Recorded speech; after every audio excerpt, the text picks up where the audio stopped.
Assalamualaikum warahmatullahi wabarakatuh. Hamdan wa syukran lillah, amma ba'du. Alhamdulillahi rabbil alamin. Semoga dengan kita memperbanyak membaca hamdalah sebagai ungkapan syukur kita kepada Allah Subhanahu wa ta'ala, karena berkat doa-doa kita yang diijabah oleh Allah, kita dapat merasakan nikmat sehat, nikmatnya bernafas, dan juga nikmat kehidupan. Allahumma salli ala sayyidina Muhammad wa ala ali sayyidina Muhammad. Allahumma salli ala Muhammad wa ala ali Muhammad. Semoga dengan berkah salawat, memperbanyak salawat kecintaan kita kepada Nabi Muhammad sallallahu alaihi wasallam semakin hari semakin bertambah. Karena berkat perjuangan beliaulah kita dapat menikmati Islam seperti sekarang. Semoga berkelanjutan hingga yaumil qiyamah. Alhamdulillahirabbil alamin.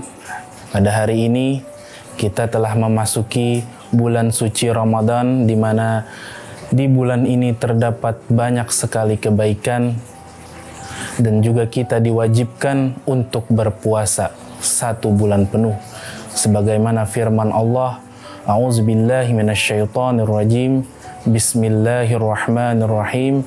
Ya ayyuhalladzina amanu kutiba alaikumusiyam kama kutiba alal ladzina min qablikum la'allakum tattaqun. Wahai orang-orang yang beriman, diwajibkan atas kamu berpuasa sebagaimana orang-orang terdahulu sebelum kamu, agar kamu bertakwa. Al-Baqarah ayat 183. Ayat ini diturunkan oleh Allah Subhanahu wa taala kepada Nabi Muhammad sallallahu alaihi wasallam untuk mewajibkan seluruh umat Islam berpuasa Ramadan selama 1 bulan penuh. Puasa, sebagaimana yang kita telah ketahui, ialah menahan lapar dan haus untuk tidak makan dan juga minum, untuk tidak melakukan kegiatan yang menimbulkan maksiat selama terbitnya fajar sampai terbenamnya matahari. Puasa Ramadan ialah puasa yang dilakukan di bulan Ramadan selama 1 bulan yang penuh. Puasa Ramadan ini diwajibkan untuk laki-laki yang muslim dan juga perempuan yang muslim.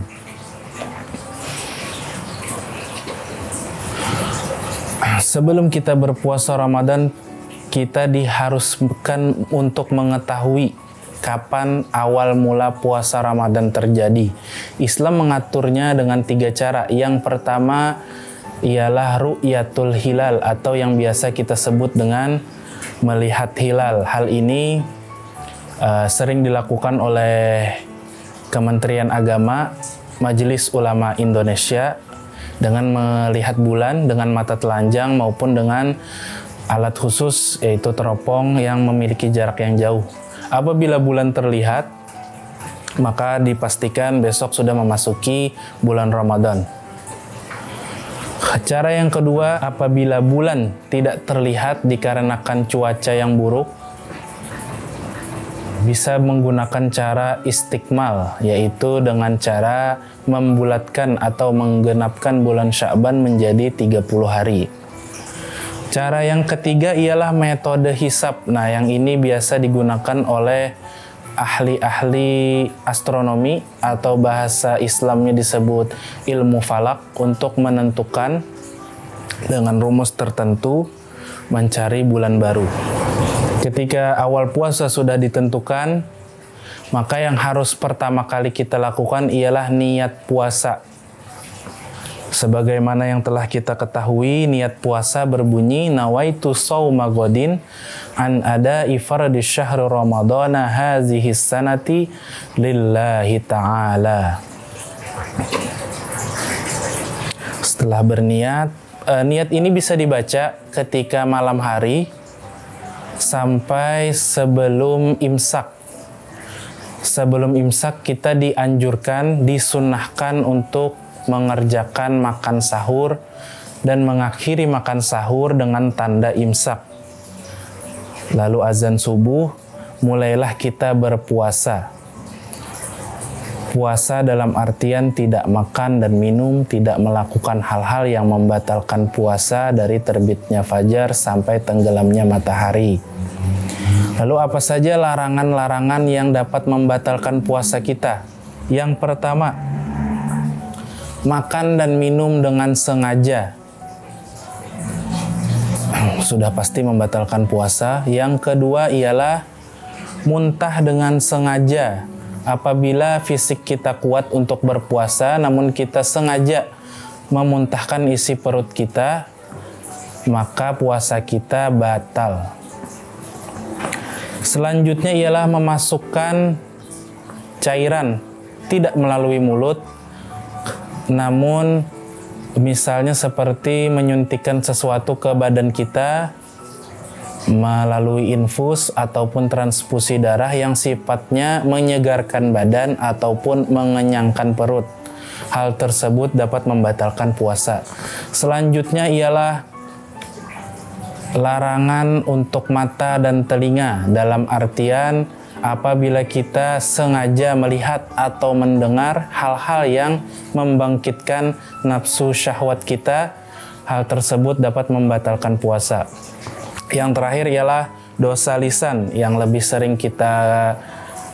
sering kita kerjakan, seperti berbohong, menggibah, mengadu domba orang lain, dan juga bersumpah palsu, mencaci maki orang lain, berkata kasar kepada orang lain. Lalu bagaimana agar kita terhindar perbuatan kita dari hal-hal yang dapat membatalkan puasa ataupun menghilangkan pahala puasa kita? Bisa kita isi dengan cara memperbanyak membaca Al-Quran. Kalau misalnya kita sebelum bulan Ramadan membaca cuma 5 ayat dalam satu hari, ditambah jadi setengah lembar Al-Quran. Biasanya setengah lembar, kita tambah jadi 1 lembar Al-Quran. Lebih baik lagi 1 juz 1 hari, lebih baik lagi 2 juz 1 hari, begitu seterusnya. Yang kedua, kita bisa melakukan sedekah, utamanya memberi makanan untuk orang yang juga berpuasa.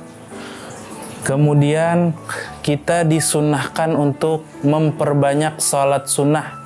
Ada banyak sholat sunnah yang bisa kita kerjakan di bulan puasa. Misalnya sholat duha yang biasa kita kerjakan 2 rakaat atau 4 rakaat ditambah menjadi 8 rakaat. Kemudian memperbanyak iktikaf di masjid. Biasanya setelah salat subuh setelah wirid kita langsung pulang, usahakan untuk beriktikaf dulu di masjid 1 jam, 2 jam, 3 jam sembari menunggu salat duha. Kemudian memperbanyak zikir dan juga salawat. Di malam harinya kita bisa melaksanakan salat tarawih dan juga salat witir, sehingga ibadah kita lebih sempurna lagi di bulan Ramadan ini. Yang menjadi sunnah puasa ialah menyegerakan untuk berbuka. Ketika azan berkumandang, kita disunahkan untuk secepatnya berbuka puasa, membatalkan puasa kita dengan membaca basmalah, kemudian memakan. Ini anjuran Nabi, yang biasa Nabi lakukan ialah memakan kurma yang basah. Kalau tidak ada kurma yang basah, Nabi biasa mengganti dengan kurma yang kering. Apabila tidak ada kurma yang kering, beliau meminum seteguk air putih.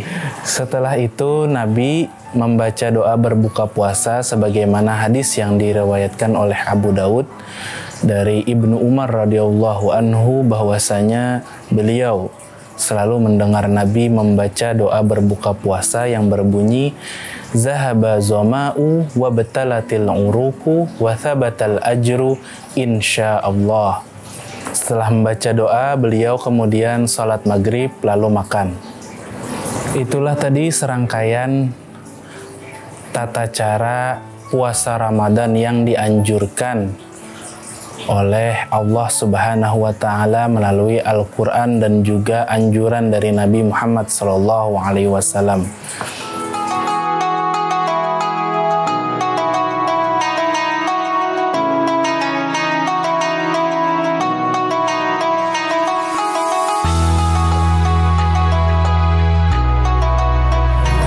Setelah kita tadi mengetahui ketentuan-ketentuan puasa Ramadan, semoga puasa Ramadan kita kali ini menjadi berkah untuk kita dan diterima oleh Allah Subhanahu wa Ta'ala.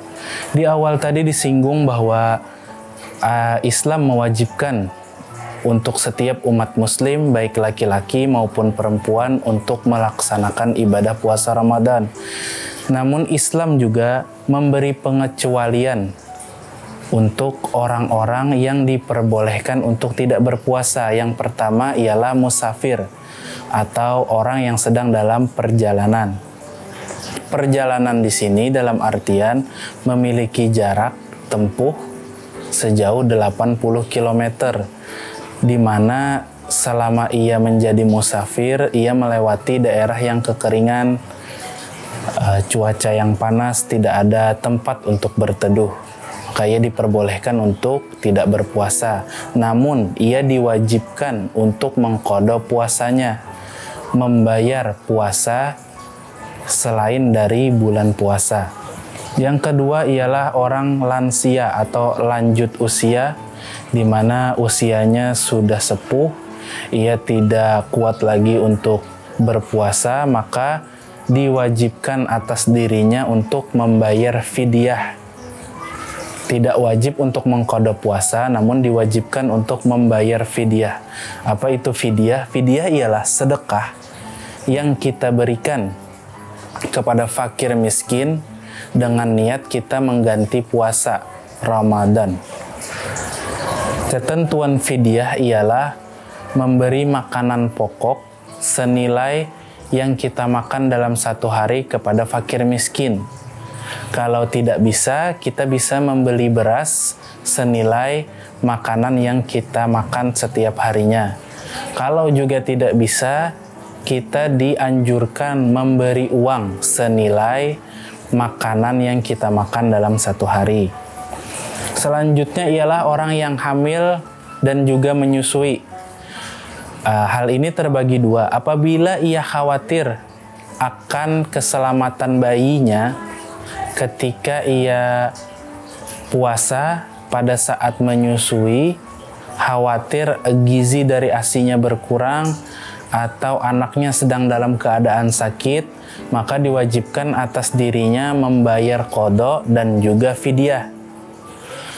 Apabila ia cuma khawatir kepada dirinya sendiri saja, maka diwajibkan atas dirinya cuma membayar qadha. Selanjutnya untuk perempuan yang haid dan juga nifas, diharamkan olehnya berpuasa Ramadan dan diwajibkan atasnya mengqadha puasa Ramadan. Kemudian orang yang sakit, hal ini juga terbagi dua. Kalau ia sakit kemudian ada harapan untuk sembuh, maka diwajibkan baginya membayar qadha atau membayar puasa ketika ia sembuh. Kemudian apabila seseorang sakit dan tidak ada potensi untuk sembuh, maka ia wajib membayar fidyah, namun tidak wajib mengqadha puasanya. Adapun orang yang terlepas dari qadha dan tidak wajib membayar fidyah ialah orang dengan gangguan kejiwaan dan juga anak kecil yang belum balik.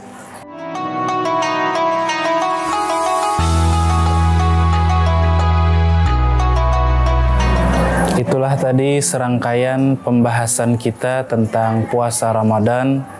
Semoga dengan kita lebih mengetahui tentang puasa Ramadan, puasa kita di tahun ini menjadi berkah dan diterima oleh Allah Subhanahu wa Ta'ala.